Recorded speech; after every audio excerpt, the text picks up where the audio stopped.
Hi there, it's Kevin with the Rogue Market / Rogue Deck Builder.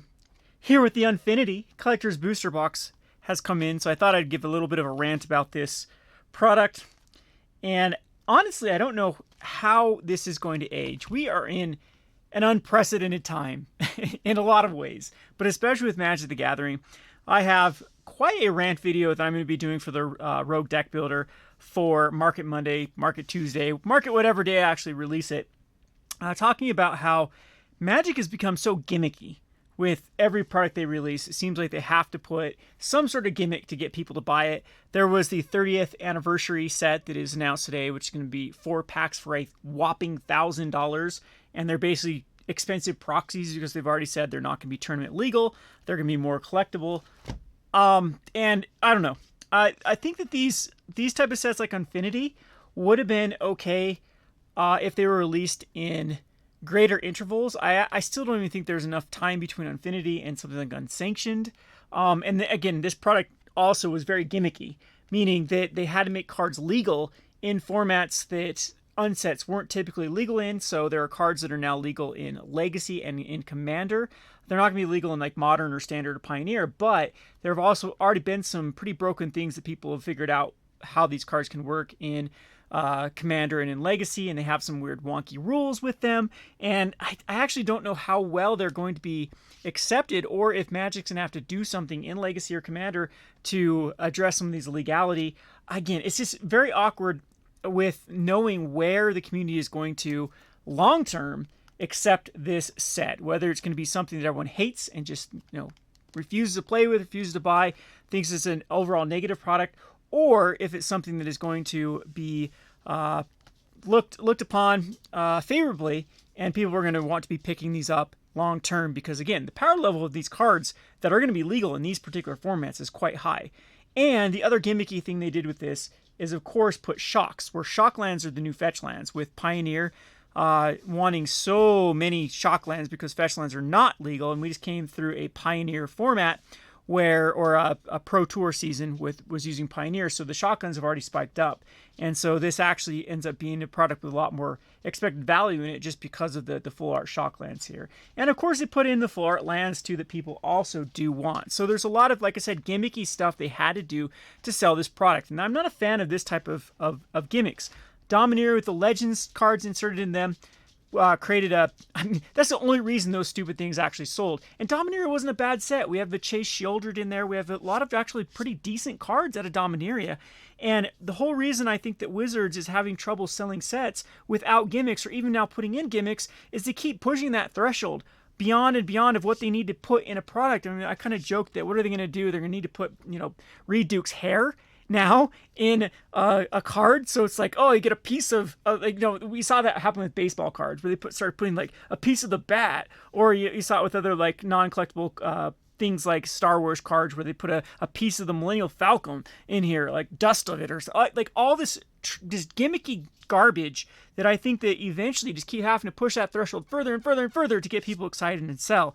So I wish that they would scale back on that and just try to make sets that people actually want to play and that people want to buy. And maybe something like Dominaria wouldn't be, or even New Capenna wouldn't be so snubbed if there just wasn't all this other noise that was competing with it, like Double Masters with having the most value ever packed into a set, or like I said now with full art shocklands and Warhammer products coming out here and all this nonsense.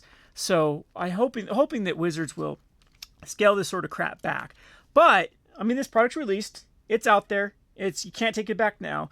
And so this is going to be my kind of reaction, my kind of analysis of collector boosters going forward. I wouldn't touch draft. I don't think there's enough value in the draft, comparatively speaking, from collectors boosters. And I don't think that people are going to want to draft this as much as Wizards thinks they are. Unfortunately, like the days of where people really want to play Magic in that sort of one and done setting are long gone. I know it's just not my store. I know many other stores across the country are having a hard time even firing drafts. Like when I joined Magic back in 2014, when I re-entered into playing a lot of Magic, draft was huge. It used to be like the big bread bread and butter of a local game store is getting people to draft. And now it's Commander. Now it's always, you know, people coming in and playing Commander. So draft booster boxes, I think, are losing a lot more appeal set after set after set. And this one being like a kind of fun set, I think is going to even be worse than your typical draft. I don't know, possibly not. Possibly maybe in the future people want to draft this and be like, oh, Infinity was such a fun thing, let's bust over and draft. But if I were to pick the two products that I would either buy or hold long term, it'd definitely be the collector's booster. And I have heard that these were not quite the print run that other standard sets are, but the drafts were. Like drafts, since there wasn't going to be set boosters and there wasn't going to be bundles, the draft boosters were actually way overprinted, and the distributors are buried in draft boosters. So I'm expecting to see some massive sales for draft boosters. So it's a product that I wouldn't touch at the moment. If I were to look at something, if I thought the set was going to age well long term, it definitely would be the collector's boosters. And especially if they're going to be played in Legacy or in Commander, two formats that traditionally have people that are willing to spend high amounts on the bling, then of course collector booster is better than going the draft route. So anyway, with all that said, now they've rambled and rambled, let's actually get to cracking, which is what everyone wanted to see with the Unfinity, and see what sort of value is in here. I actually haven't even really looked at this set. I know, like I said, I know there are some highly powerful cards for Legacy and Commander that people are already worried about. I'm not going to look too much about this. We're just going to look at the full art lands, see how they look, and see if, you know, what I think about this product. So I don't know. I think that, first of all, Magic is going to be in a weird spot. A, they need to scale back. B, the recession needs to come to a close in a few years, or how long it takes us to work. I mean, we're headed into some pretty tough economic times where things like hobbies are just going to take a backseat when people are going to start moving money towards things that are a necessity. But we always come through with these stuff, and then sets that are actually released during these times actually fare better when the economy does recover, because there's just less of them out there oftentimes. I don't know, though. I don't know how many of these were printed, comparatively speaking, to, you know, sets of yesteryear. So it comes with this beautiful box topper, and I can't remember if the box toppers are specific to being a shockland or not. Not sure. But we'll see the box topper. It is, yep, a Blood Crypt. That is the good one to get.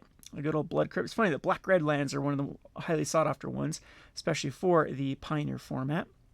It looks pretty snazzy here. A little dark for a foil. A little dark for my taste, but no curling so far, which is good. And Blood Crypt, of course. I mean, that's actually pretty cool for a collector's booster. So you already get a foil shockland, you know, probably valued around $30, right off the bat, so to help towards the EV of the box. So that is kind of cool with the box topper. All right, we'll kind of show some of these stuff, and then we'll kind of move on quickly from the commons and uncommons. We have the Stormcrow, which is probably a double-sided, yep, a clown robot and a Stormcrow. And then a 6-sided die. And again, I can't remember how the legality, isn't there supposed to be some sort of mark that shows the legality of these suckers since they are black bordered? Is it the star? I don't know. I need to research this again, but I mean, again, rolling 6-sided dice does something different. Exile, destroy, -4, 3 damage, gain 3 life. I mean, decent little removal spell. Is this the stuff going to be legal in Pauper too? Oh, I hadn't even thought about that. That is crazy for the commons. Then we have an Embiggen, a 1 clown band. Again, I'm not seeing anything different on these sort of stuff. But again, I guess it'll depend on the abilities of these stuff, because there's anything like funny with this stuff. So a 1 clown band, 1/3, has pump. It wouldn't bust any format, so I'll be looking at these to see. But yeah, this one's weird. You get a sticker and you put a sticker. So where's legal? Okay. No, I'm not seeing anything different here. I'll have to research this stupid set. We have the Ballerina, the Monoxa Midway Manager, and with rolling 6-sided dice like crazy. And then we have this one. So yeah, it's got the symbol. I thought it was an acorn if it wasn't going to be legal, but I'm not seeing any sort of symbols on these other ones. The Swinging Ship. Visit after the first combat phase this turn. There's an additional combat phase. At the beginning of the combat, untap all creatures that attack this turn. But it's an attraction, so somehow I have to get this into play with something else, because, wow, I came unprepared for this video. But anyway, there's our first little full art. And we have the plate spinning. So this does have an acorn. So I believe that this was not legal. If it's got an acorn, whenever you cast a spell, copy it. You may choose new targets for it, then balance a card from outside the game on your fingertips. Of course, it's got dexterity stuff. So this stuff is, and these cards I think are going to be absolutely worthless long term. I think these are very similar like conspiracy cards that only work within that format, and they're just not going to have any value. The pie eating contest, another acorn. So I guess if they have acorns, they're not legal. That's the ones that don't have acorns are legal for the commons and uncommons. And so we'll put all acorn cards over here. We have the Vidalcan Squirrel Whacker. So this one is legal. You roll 6-sided dice, not a problem. And then its base power and toughness is the 6-sided dice. The Spinneret Arachnobat, which it has this kind of different sort of foiling to it, I think. Yeah, this... It's not really etched, or you can see these borders. I wonder if that's different from the other. Yeah, okay, so here's another multicolored card. So it does have slightly different borders on there. I'm wondering what they call these type of versions. The Spinneret Arachnobat. And then we have the Watermark Market. So this is a silver bordered. So it's not, this is like, suppose this, okay, so it's an unset reprint. So this one actually did exist before. Yeah, because it's like a list from the unset. That's how this works. So I guess these are in here too, which again I'm going to put in the pile that is basically worthless because I don't think they're going to ever accrue value. Another acorn card. It came from Planet Glurg. You may have it enter the battlefield as a copy of X different creatures on the battlefield. So it comes copies of different creatures. And we got our first full art. So the full arts are, these are nifty. They're nice. But again, this has lost its specialness when they've done this with every set, where they've just continued to create different type of full arts and whatnot from every different set. And then we also have the mountain. Is there texture on this one? No. So you get two of them on here. So you get the mountain and a plain. So there's two lands in here. And again, this is where the value is all going to be. So this pack, obviously, I don't think would be worth it, depending on if any of these other non-acorn cards.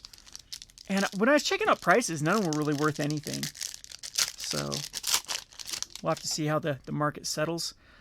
We have the Impounding Lotto. Okay, yeah. So if the commons that can't see any sort of play will have the acorn on them. And we have the Jetpack Janitor. The Pin Collection. Gray Merchant of Alphabet has a joke card for Gray Merchant of Asphodel and has the acorn symbol on it. So you actually get quite a bit of acorn cards. A Dart Throw, which is also an attraction. So how come this attraction doesn't have a... So that attraction does not have a symbol on it, but this one does. Yeah, I'm not sure what attractions are. There's got to be something that like cheats them into play. The Main Event Horizon. Destroy each creature whose name begins with a letter of the chosen range. Acorn card. And then we have another acorn card with an incident has occurred. These are so weird too because they're not draftable like in these collector's boosters. I actually don't know how I feel about this product with so many of the acorns.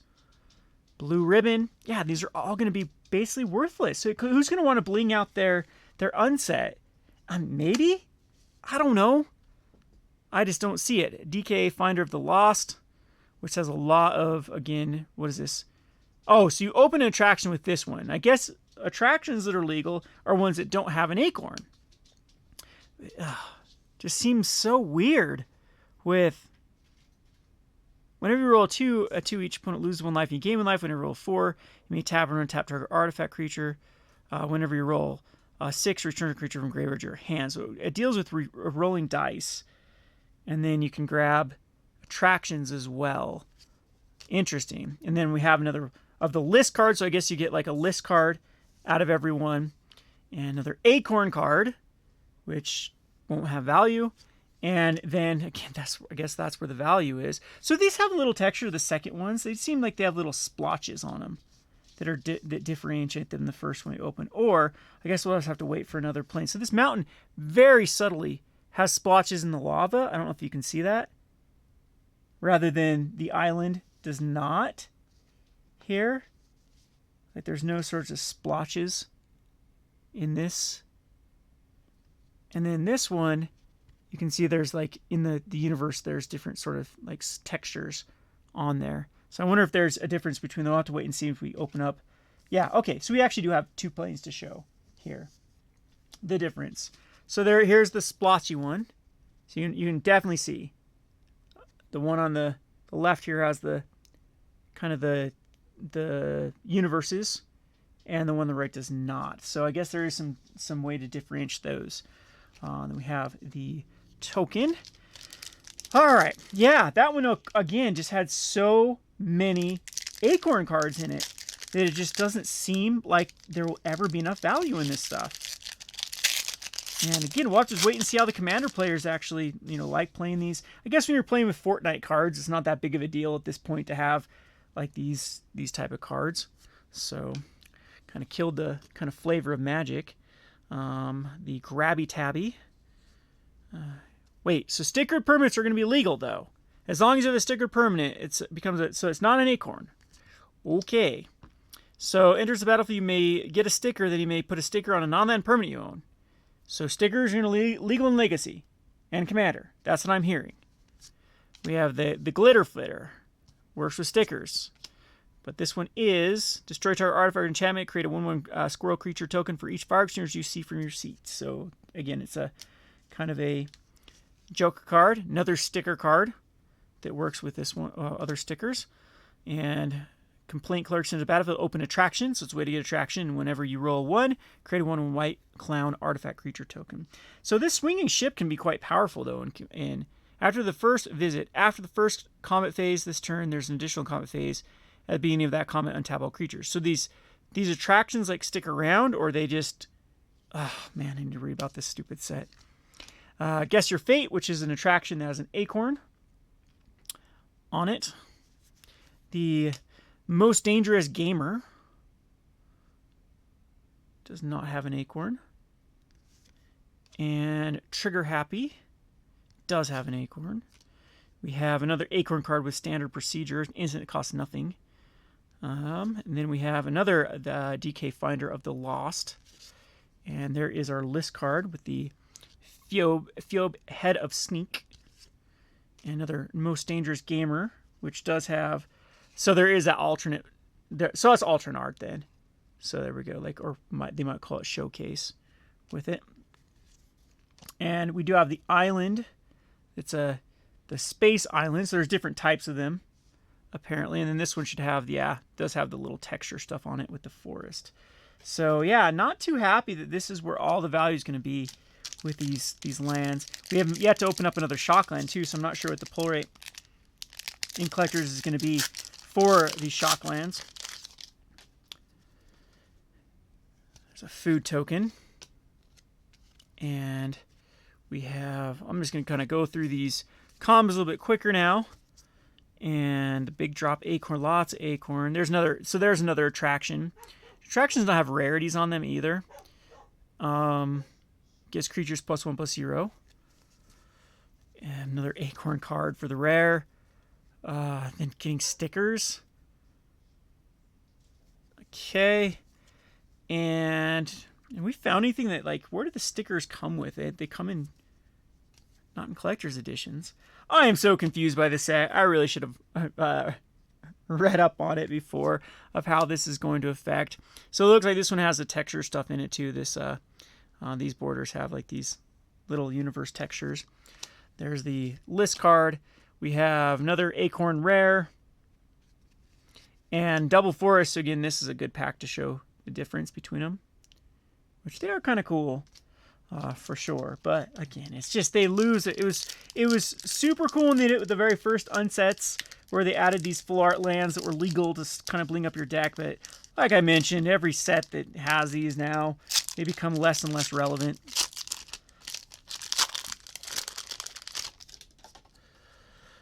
Okay, let's see what we got here. We have. There's the other attraction that is legal. Create 2 1/1 balloon creature tokens with flying, then sacrifice this and open an attraction. You open an attraction after this one. Okay. There is a mythic Acorn. Womp, womp, womp. The park map. Yeah, I don't know. I think I'm changing my mind. I think draft's a better way to go because at least they have some sort of utility while they're in the draft packs rather than when... Like, again, who's going to want to bling... I mean, there will be people that want to bling out these Acorn cards for sure. But comparatively speaking, in the Magic as a whole, I just don't think there's going to be as much demand for these suckers. And we got the Spike Tournament Grinder. And then the Meet and Greet Sissy, another Acorn card. And then there's our value. So you're paying like, I don't know, these end up being, at distributor costs, they end up being almost, I mean, these are almost $20 a pack to get these. So, I mean, these lands need to be holding $10 each Ouch. Ouch, yeah. I think this product is going to be on a fire sale pretty soon. Not sure how I feel about it. Again, I don't think we have the long term to wait for these, like all the unstables, and they did pretty poorly out the gate too. And then they were products that, 5-10 years down the road actually had value because people still wanted those lands that came out of them. When we did have lands that sold for like $15 a piece. But I'm not seeing it happen this time when the specialness of lands is just not there anymore. It all depends on how well these non-Acorn cards hold up. There we go. There's a rare of exchange of words. Choose 2 dark creatures for as long as the exchange word remains on the battlefield. Exchange the text box of those creatures. The text box. It's a pretty wonky card. Kind of a headache of a card for rulings and things when you switch the text box. Another Spinneret Acrobat. And then the Angelic Rocket. And then another Acorn card, which I'm not even bothering to read these Acorn cards. And we got the Swamp and the Island.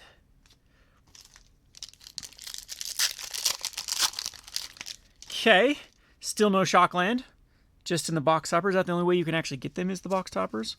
Guess I should have actually read up on that too. Another Balloon Stand. And we have the Space Family Goblinson. A Flavor Judge. This is from an old, so reprinting these old. And then we have Jermaine Pride of the Circus, which is a Acorn card, and then our 2 lands.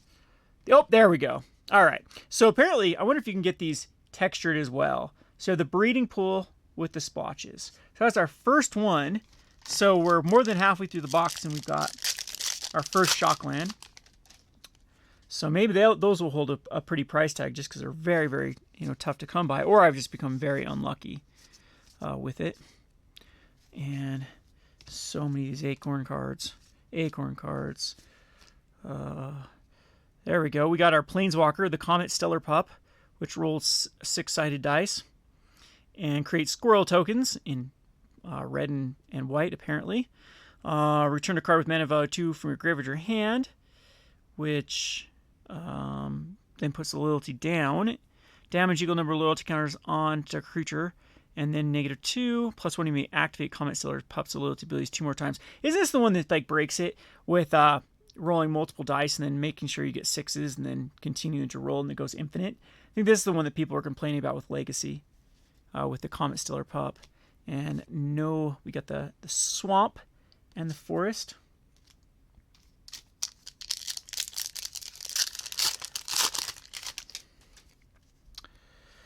Alrighty. Here we go again. Push Your Luck. Unlawful Entry. The Meet and Greet Sissy. Tuscan Whiskers. The stickers confuse me. Really confuse me. I'll have to read up on them. As I mentioned a million times. People are getting sick of me saying that. Okay. And Plains Mountain. Jeez. Shocks are really hard to come by.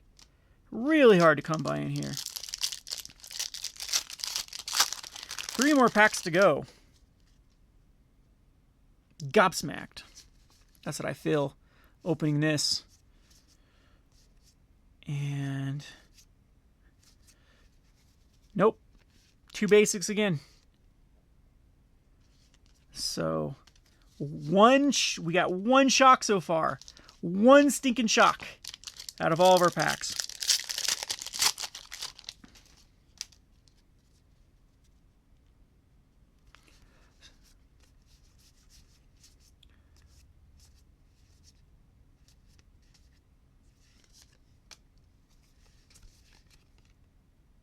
Yet again a miss. Swing and a miss. For the last pack, see if we can average 2 shocks, possibly? 2 shocks in a box? Oh, man, I was really expecting more shocklands to be in these to try to shear up the value, but now without shocks, without like having no utility with the blings, with people not wanting to bling up, you know, the vast majority of these cards being Acorn cards, I just don't see it. I just don't see the value in these whatsoever with the amount of money you have to spend. I mean, these are regular priced collector's boosters. Yeah. I guess it all hinges on these suckers, but they're just too... No, we missed the other shock. So it's 1 shock. So it's these basic lands. You get 2 basic lands in a pack. They need to average like, you know, $10 a piece just to hit distributor cost of these to actually make your value back, because I don't see any of these cards holding value at all in here. You know, like unless there's some sort of pressure for Commander and Legacy and Pauper to pick up the slack for these, but sticker cards seem very awkward. It just seems a very, very, very just convoluted set of what it wants to be. Yeah, draft is where it goes. I mean, maybe they shouldn't even have done collectors for this. Just awkward, awkward, awkward. I was expecting way more shocks. Way more shocks to justify this product. But unfortunately, that's what it is. My verdict is stay away. I just don't see it. It all hinges on these lands and Legacy. We'll have to see. I'm interested in your comments in the comment section below. I had so many cancellations for this set because, again, I think people were expecting other stuff from it, but the lack of shocks is just disheartening. I thought this would put in enough more supply into the mix for shocklands to kind of come down in price. But this just, I guess that's good news for people, for Pioneer, for people invested in shocklands. I don't think this is going to put enough dent. Having 1 box topper and I got 1. Maybe I just got insanely unlucky, but 1 out of 12 packs has a shockland in it. Yeah, that's not going to hit the supply enough, and it's not going to justify the value, the EV for these products. So, yeah, pretty disappointed with this kind of a fail of a product. I'm going to expect these to be blown out by distributors in the upcoming foreseeable future if they did have any sort of significant printing. Now, for transparency's sake, one of my distributors, like my main distributor, I was allocated a lot less of these collector's boosters than I normally am allocated from other sets. So that makes me think that allocations were smaller, but then my alternative distributors all wanted me to take some. And that's where I kind of, yeah, that's where I'm already seeing that they probably didn't sell, because how it works with distribution is you choose a main distributor with the WPN. So if you're a WPN store, you choose a main distributor and they have allocations that are just 100% set for you. They guarantee them because Wizards says, hey, you need to give Gone Rogue Games X amount. This is how much they're allocated. Then they can choose to, out of their own allocations, they can choose to give you more if they want. The alternative distributors, they don't have to guarantee you anything. So oftentimes what they do is they just allocate based upon a percentage. So let's say that 100 stores put in for 100 boxes, and then they get their allocations from Wizards, and they're like, okay, we only got 10% of what our customers wanted. So what they do across the board to their non-WPNs, the people that haven't chosen them as their main distributor, is they cut it all by 90%. So if I put in for 100, then I get 10 of them. So from the distributors that I put in, so for this set, I kind of have to do a little guessing game. I put in for 40 from my 2 alternate distributors I use, and both of them gave me 100% of that 40. And so, yeah, I'm going to lose a lot of money with this stinking set. So, if you are in the market for this, I am selling them at cost to my patrons. So, good time to support this channel. Come join patreon.com/roguedeckbuilder. If you want an Unfinity, there is no limit on these. Just take them off my hands. I don't want to hold on to these. Yeah, this definitely did. Now I'm saying, hey, come buy these from me because I don't want them. But if you don't want to support the channel, if you do think this is a product that will age well long term, it's so weird because oftentimes the sets that aren't where people don't want, the sets that people don't touch are the sets that end up becoming expensive, like Conspiracy One, like some of the unsets from the past. And so I could be completely wrong about this. In 3, 4, 5 years, this might age better than, say, Dominaria with their Legends cards that are randomly inserted into them. So I don't know. I don't know how I feel about this. I don't know how it's going to go. It's just one big convoluted confusion for me to try to figure out this set. Looking forward to your comments in the comments section below. Kevin with the Rogue Market. Thanks for watching.